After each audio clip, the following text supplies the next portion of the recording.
Mayaman ka nga, galing naman sa nakaw yung kayamanan mo. Makapangyarihan ka nga, may posisyon ka, pero ang dami mong tinapakan at inagrabyado para makarating kung nasan ka.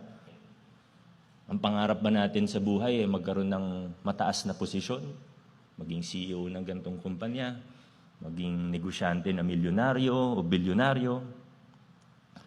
Ang pangarap ba natin ay sumikat, magkaroon ng 1 million followers sa TikTok?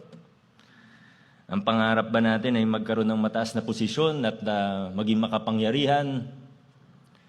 In my line of work, ang dami kong nakikita, sabi nga kanina, napakadaling makain ng sistema.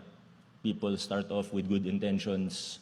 But the saddest thing that I've seen as a person in government or working with government are actually people who have the right intentions when they start. But along the way, they get lost, nakakain ng pangarap, ng ambisyon. And again, there's nothing wrong with ambition per se. There's nothing wrong with big, lofty dreams. Pero ang tanong, bakit ba yun yung pangarap natin? Ba't ko gusto magkaposisyon? Ask myself every day, ba't ko ba gusto maging mayor? Ba't ko ginusto maging mayor?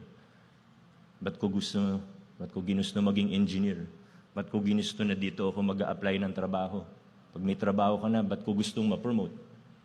Ano bang meron?